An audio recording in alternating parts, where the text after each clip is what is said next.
विचार केलाय का की पाणी वाहते पण दगड एकाच जागी का राहतो? आपण चहा कपात ओतू शकतो पण बिस्किट का नाही? चला तर मग विद्यार्थी मित्रांनो, द्रव पदार्थाच्या या प्रवाही जगात शिरूया. नमस्कार विद्यार्थी मित्रांनो, मराठी लेक्चरवालीमध्ये तुमचे स्वागत आहे. आज आपण पदार्थांच्या दुसऱ्या अवस्थेबद्दल बोलणार आहोत, ती म्हणजे द्रव पदार्थ खूप वेगळे असतात कारण त्यांना स्वतःचा आकार नसतो, पण त्यांना काय असतं रे, ठराविक घनफळ असते. तर विद्यार्थी मित्रांनो, जे काही द्रव पदार्थ आहेत त्यांना काय असतो रे, स्वतःचा आकार नसतो. स्वतःचा आकार नसतो, पण त्यांना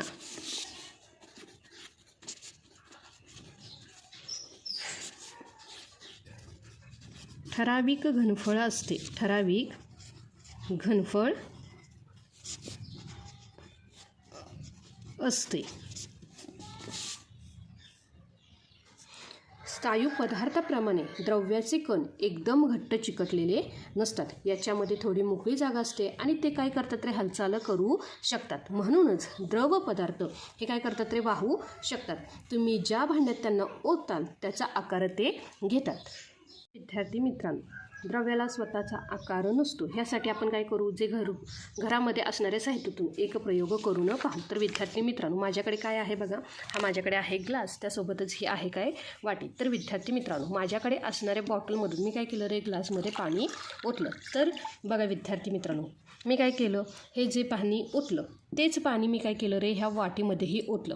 तर विद्यार्थी मित्रांनो, पाणी इथे दोन्हीकडे आहे, पण जेव्हा पाणी मी ग्लासमध्ये ओतलं तेव्हा त्या पाण्यानं काय केलं, हा जो काही पाणी आहे हे काय झालं रे, ग्लासच्या आकारामध्ये होतं. मग पाणी मी कशामध्ये ओतलं, तर पाणी ओतलं मी वाटीमध्ये. तर आता पाण्याला आकार कशाचा आला रे, वाटीचा. तर विद्यार्थी मित्रांनो, यावरून आपल्याला काय समजले, हे जे काही द्रव्य आहे ह्या द्रव्याला स्वतःचा आकार नसतो. तुम्ही ज्या भांड्यात त्याला ओताल त्या भांड्याचा आकार द्रव पदार्थ घेतं. लक्षात आलं का विद्यार्थी मित्रांनो? मित्रांनो, आता काय करायचं आहे, जे काही आपले दुसरा प्रयोग आहे तो काय आहे बघा, की द्रव पदार्थ हे संत का वाहतात. तर बघा, हे काय आहे, हे माझ्याकडे एक ताट आहे आणि ह्या ताटामध्ये मी काय केले बघा, माझ्याकडे इथे आहे ह्या चमच्यामध्ये एक मध आणि ह्या ग्लासमध्ये काय आहे बघा, पाणी. तर मी काय करते बघा, पहिल्यांदा काय करते, हे मध काय करते ह्या ताटामध्ये टाकते आणि हे ताट थोडं तिरकं करते. तर तुम्हाला काय दिसते बघा, हा जो काही मध आहे हा हळूहळू काय होतो रे, खालच्या बाजूने सरकतो. पण आता जेव्हा मी काय केलं, ताटामध्ये काय केलं रे, हे पाणी ओतलं तर पाणी काय होतं रे, की फास्टमध्ये जाते. म्हणजेच काय होतं रे, पाण्याची जी गती आहे ती कशी आहे, मधाच्या तुलनेत कशी आहे रे, जास्त आहे. तर विद्यार्थी मित्रांनो, पाणी वेगाने खाली जाते पण मध कसं झाला रे, संतपणे सरकला. द्रव्याचा हा जो काही घट्टपणा आहे ह्या घट्टपणालाच आपण काय म्हणायचं आहे, स्निग्धता असे म्हणायचं. लक्षात आलं का विद्यार्थी मित्रांनो?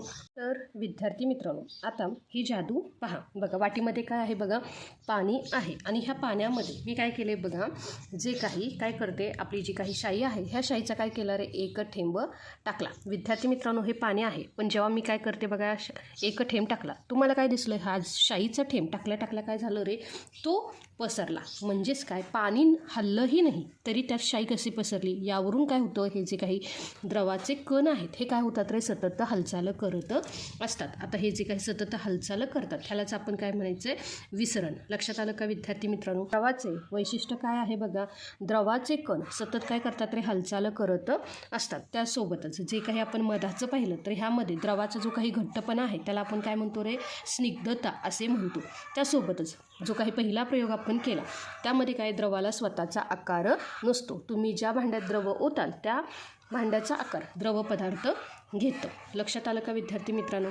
तर थोडक्यात सांगायचं तर द्रव पदार्थ वाहतात, भांड्याचा आकार घेतात, त्यांना ठराविक वजन किंवा जागा असते. महासागरापासून ते आपल्या शरीरातील रक्तापर्यंत द्रव पदार्थच आपल्याला आपल्या जीवनाला गती देतात. तर विद्यार्थी मित्रांनो, विज्ञानाचे हे प्रयोग घरी करून पहा, नवनवीन गोष्टी शोधत राहा, शिकत राहा आणि पाण्यासारखे प्रवाही राहा. व्हिडिओ आवडला असेल तर मराठी लेक्चरवालीला लाईक करा, तुमच्या मित्रांमध्ये हा व्हिडिओ शेअर करा आणि चॅनेलला सबस्क्राईब करायला विसरू नका.